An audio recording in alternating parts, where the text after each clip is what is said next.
We were talking about a third record. Next thing we know, we get to Europe. 2 days into Europe, the record goes gold. The song is climbing up to, you know, it's a top 10 song, goes to #1. We find out it's on the verge of going platinum, and within a month.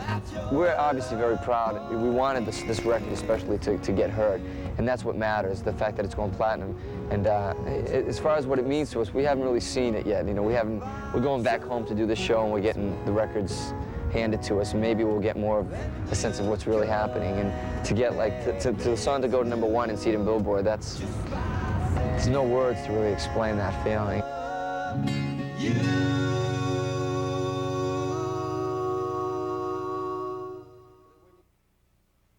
Shooting, it's actually all right. I think by the 40th or 50th take, it's still okay, but I think by the 80th, you've had it, you know what I mean? And it's really grueling, and the problem is you can't really lay off because, you know, they could use the end takes mostly, which they do a lot, so you got to always keep it up and keep it going through the whole day. The video is very one-dimensional, you know, and you're seeing this one view. Live, it's a different thing, you know. I think the band loves to perform, and it's just like, you just can't capture what you're seeing live on video. It's a shame that we're doing this tour, we don't really get to do what we really want to do. We're just trying to really fit a, you know, 80 pounds into a 60-pound bag kind of thing. We're doing edits and doing things here and there. But, you know, so hopefully when we get to a point where actually we have our stage and we have what we want to do, you're going to see Extreme as where it's really supposed to be at. Where we do what we can afford to bring our horn section along, where we can afford to bring a piano along, where we can really afford to become us. But the cool thing about this is you're seeing Extreme as raw as it can be and just going out and kicking ass.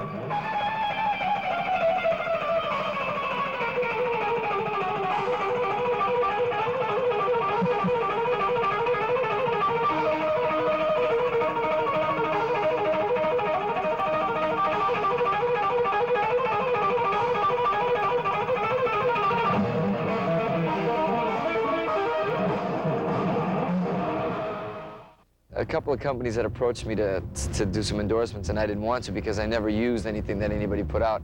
Whenever I went to a store or bought some, I used to change it so much and cut it up and do all sorts of things to it. So they you know, Washburn was the only one who said, well, you know, we don't want to force you to play anything, but what if we, you know, put out the guitar that you built? I love it. I mean, it took them a while.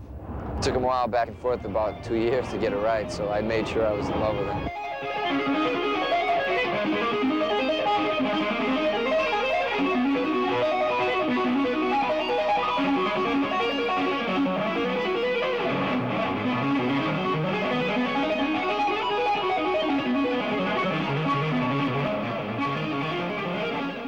I'm using an ADA and P1 right now with the same power amp, and I'm using these old Ampeg speakers, the original V4 cabs, and just throw an ME5 rolling thing just for some delay, because, you know, live you need it.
I've always liked people that just, instead of just favorite solos, I like people that just play solos that fit so well with songs that it's like a whole a whole vibe you get. Like, for instance, the Hotel California. It's such a great song, and that solo itself, the solo thing, solo out, could be a whole song of its own. You know, melody after melody after, it's just so memorable, and that's what I like, is just stuff that's memorable. There's times in songs to just go crazy, and there's times to just do things that just mellow out, you know. And I think I just respect guitar players that just play for the song. The notes have always been on the guitar, all the music has always been here. We're just discovering it, you know what I mean? And that's what it's about. Nobody should really take credit for inventing something or coming up with something, because you are what you eat. You didn't invent it. You have these influences when you're younger, and as you grow up, and you spit them out later in life, and that's pretty much how it is. And it's not, you know, it's not science. You know, it's just a lot of it's creation, but it's in your own way. So if you have a lot of different things that you eat, you know what I mean, then you mix them up, and you know, if you worship just one band, you're gonna sound like that one band. You know, if you're an Eddie Van Halen kind of worshiper, then that's what you're gonna be, just that.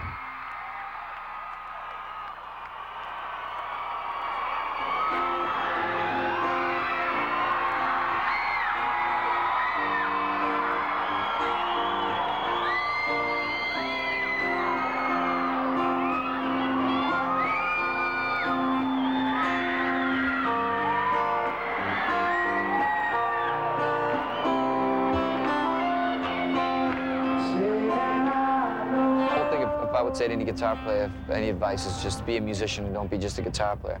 Because if you're just a guitar player, then you limit yourself. Even with your guitar playing, you can come up with so many things by listening to singers, by singing, by playing drums is important for any musician, because it's all related to time and grooves and, you know, being able to play with a band.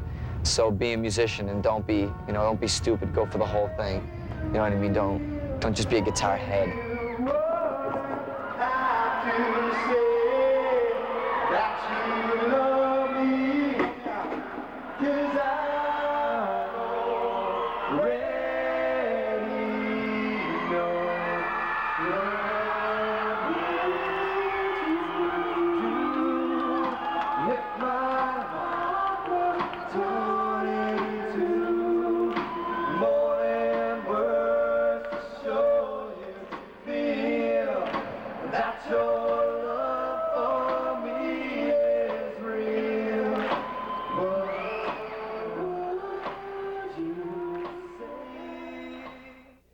You know what I want? I just want to be able to just do what I'm doing forever. You know what I mean? I don't think, I've always heard about people burning out and not, I can't imagine me doing that or the band doing that. I mean, I'm sure someday the band will get to a point where we'll slow down a little bit, but as far as doing things, I can't, some days I can't sleep at night because I got so much shit going through my head that I want to do, and things and songs and projects and so many people I love to work with that I think if I can just sustain, you know, being able to stay healthy and just do what I'm doing, I think that's all I want.